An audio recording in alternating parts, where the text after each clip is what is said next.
Ce qui va suivre sont mes commentaires après avoir vu une vidéo sur le témoignage d'un ancien sataniste très haut placé, John Ramirez.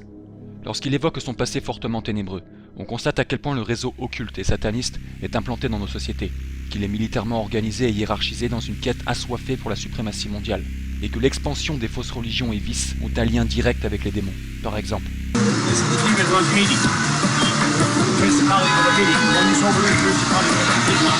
We go to demon church from 7 in the evening to 5 in the morning, being trained by witches and warlocks. Rights.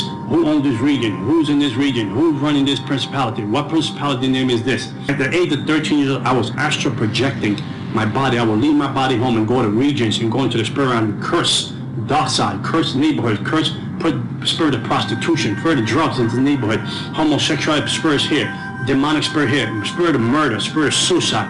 I know how to channel all those spirits into a neighborhood. Ring of the people that I was with that was in this demonic world. Doctors, lawyers, principals, judges, police officers. They were all into witchcraft. There was all, even singers today that are very well known. I mean, I did witchcraft to people. I gave people miscarriages. I gave people abortions. I put people in hospital for surgeries that didn't even have to go surgeries. I did witchcraft so people could lose their minds. I put spirits of bipolar, schizophrenia. I put spirits of disease on people. I put suicide spirits on people. I would move principalities from that region to control demons on the ground to operate the church, to cut down the church, to cut down the growth of the church, to cut down the opportunity for people to get saved. Avec des propos pareils, on ne peut que se remettre en tête l'avertissement de Saint Paul sur le fait que nous ne combattions pas contre des ennemis de chair et de sang, mais contre des esprits de ténèbres et autres principautés, et que les démons travaillant à la perte des âmes ne dorment jamais et sont enragés. Tandis que j'écoutais John Ramirez mentionner tous ces détails, j'ai été frappé par ses observations sur le comportement de certains se disant chrétiens. Et c'est ce qui m'a motivé à faire cette vidéo. We know how to do ceremonies, we know how to do things before the year was over to prepare ourselves for the next year. When Christians couldn't go to church and pray for 1 hour. When Christians couldn't go to church and have a consistent relationship with God. Quand il compare les actions de ce qu'il nomme chrétiens avec la façon dont lui et son entourage se consacraient au service du diable, il le dit probablement de la même manière qu'il considérait les chrétiens à cette époque, c'est-à-dire qu'est chrétien pour lui quiconque se revendique de la croix de Jésus.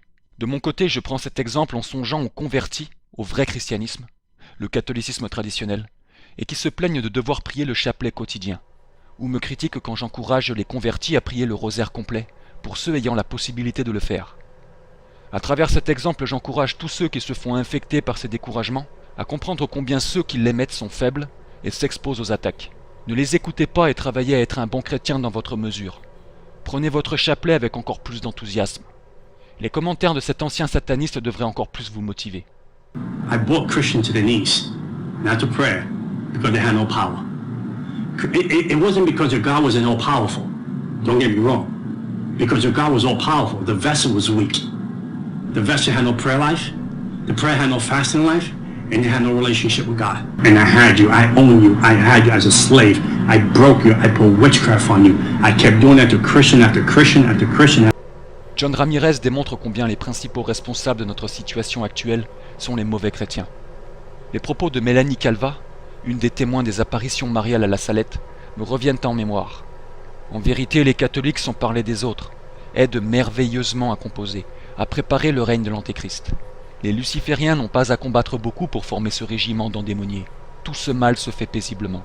Un mauvais chrétien laisse faire. Il laisse le mal prévaloir au détriment de l'installation du règne social de Jésus-Christ pour lequel combattent les vrais chrétiens, afin de donner tout son sens à cette prière de base chrétienne. Seigneur, que votre règne arrive. Le chrétien qui ne prie pas comme il le pourrait laisse les mauvaises herbes pousser de partout au point de ne plus pouvoir tondre. I'll be up all night long, praying and talking to the devil. When Christians can't even go to church for 1 hour. When Christians can't even pray for 1 hour. Souvenez-vous de ce qu'a dit John Ramirez. Maintenant songez aux individus qui diraient trouver difficile, trop dur ou impossible à croire certains enseignements de l'Église catholique présentés par le monastère de la Très Sainte Famille à notre époque, tels que le dogme du salut ou l'unique baptême d'eau. Nul ne serait étonné d'apprendre que ceux qui n'ont pas surmonté cette tentation et sont tombés dans l'hérésie ou le schisme se comportaient exactement comme ceux que critique John Ramirez. Ils ont plié face aux attaques, ils ont succombé aux coups de l'ennemi, car leur armure n'était pas prête, et ils n'ont pas cherché à parer aux coups. La bonne volonté et la prière auraient dissipé ces esprits démoniaques. I don't care who you were, I don't care who you knew, I don't care what you call yourself, if you were Catholic and you say you were Christian and you say you were a believer, I was going to kill you unless you had a real relationship with Jesus Christ. La vraie relation avec Jésus-Christ consiste à entrer dans l'unique Église de Dieu, se plier à sa volonté, obéir à tous ses commandements et utiliser les moyens de salut qu'il a laissés sur la terre pour notre bien. Ne pas coopérer avec Jésus-Christ, c'est ne pas prendre ses grâces qu'il nous tend miséricordieusement de ses mains.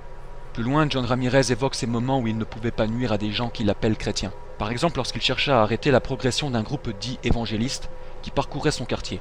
Il était repoussé à chacune de ses tentatives, ce qui le fit conclure à l'époque qu'il avait perdu la manche. Ne pensez pas que ces remarques portant sur la protection de ces individus seraient la preuve que les évangélistes soient sur la voie du salut. Ce n'est absolument pas vrai. Ces hérétiques sont malheureusement en route pour l'enfer et doivent se convertir. J'y vois plutôt l'intervention de leur ange gardien. Si vous n'êtes pas d'accord avec moi, vous ne le serez pas pour l'autre anecdote qui va suivre. Lorsqu'il accepta l'offre d'une cliente lui ayant demandé de tuer une chrétienne, avec laquelle le mari de cette cliente la trompait, John Ramirez n'arrivait pas à la tuer malgré tous ses efforts, au point que le démon intervint pour lui préciser que ce n'était pas possible. I was home at night and the devil shows up and I feel the presence of the devil comes into my mouth. And then the devil told me we have to abort the plan of the lady that you want to kill. And I said, why would we want to abort the plan? My reputation on the line. I'm a witch. I'm a warlock. If I don't kill this lady, they're going to think that I don't have any powers. The devil said, you don't understand. The God that she serves said, don't leave her alone. Don't touch her. Les indications de la femme adultère sont insuffisantes pour affirmer qu'on parle d'une hérétique ou d'une catholique traditionnelle, ou qu'elle aurait été manipulée sans le savoir par l'homme adultère qui lui aurait caché son état et l'aurait fait croire à un mariage entre eux. Ceux qui spéculeraient sur l'hypothèse d'une mauvaise chrétienne s'adonnant à ce crime de l'adultère et verraient dans l'incapacité du sataniste à la tuer une preuve de salut pour la foi seule, ou un salut possible pour un catholique en état de péché mortel, sans repentir sincère et le désir d'aller en confession, se trompent. En plus du fait que les paroles de démons peuvent cacher un mensonge ou une désinformation, John Ramirez pourrait très bien mal rapporter ou exagérer son échange. Aussi, quelqu'un qui sert Dieu peut mal le servir. Cet exemple insiste plutôt sur le fait que c'est Dieu qui gère. Lui a le contrôle et pas le diable. Il retient les démons comme on contrôlerait un chien enragé par la laisse. Et c'est lorsqu'il décide dans son infinie justice que le temps accordé à un pécheur pour se convertir et changer de vie est terminé, et qu'il sera condamné à être en enfer pour toujours, que cesseront ce genre de protection, faite pour donner à la personne le temps octroyé pour sa conversion. Comme on le comprend en écoutant John Ramirez, le travail principal du diable est de couper l'opportunité aux gens de se sauver. Dans la logique des démons, chercher à ruiner des églises hérétiques à notre époque actuelle, quelle que soit sa dénomination protestante, c'est vouloir effacer de la planète le moindre souvenir de Jésus-Christ et empêcher quelqu'un d'écouter le message de base à propos de la rédemption permise par Jésus-Christ seul. La masse d'athées ou ceux ne croyant pas au diable ne pourra que continuer à être exploitée à souhait pour répandre toujours plus l'immoralité et l'impiété. And whatever is not covered with Jesus Christ is an easy target to bring down. Like the atheists, I can kill them easily. They were easy to kill. The people that will walk around and say we don't believe in the devil, they were easy to destroy because they will not seek any spiritual help. Ceci dit, les démons travaillent aussi à faire demeurer les hérétiques dans leurs églises, et donc sous le joug du diable en entretenant chez eux l'illusion qu'ils fassent plaisir à Jésus-Christ là où ils sont. En cela, les témoignages de personnes comme John Ramirez, sans les précisions apportées dans cette vidéo, sont des instruments dont se sert le diable pour répandre dans le monde un faux salut et une fausse espérance. Après avoir quitté le satanisme, John Ramirez est devenu un prétendu évangéliste, et n'a de ce fait pas quitté complètement son asservissement à Satan. Il n'est pas sur la voie du salut. Ses propos faits dans un magasin d'occultisme, sur des statues ressemblant à celles qu'on retrouve généralement dans des églises catholiques, sont une publicité pour l'argument iconoclaste protestant, c'est-à-dire celui voyant comme idolâtre l'utilisation des statues dans les églises catholiques. These statues here, this don't mean nothing, but there's a demon behind it. It looks like a human being. There's a story behind it. It's got some black and white to it, so the demon operates to him. Understand? Same thing with these guys. John Ramirez a pu apprendre plein de choses sur les démons, et le rôle d'intercession qui les caractérise envers le diable. Bien que les statues qu'il a montrées se trouvent dans un tel établissement diabolique et ne devraient pas être utilisées, c'est très probable qu'ils tiennent le même genre de croyance pour l'utilisation des statues selon l'enseignement catholique.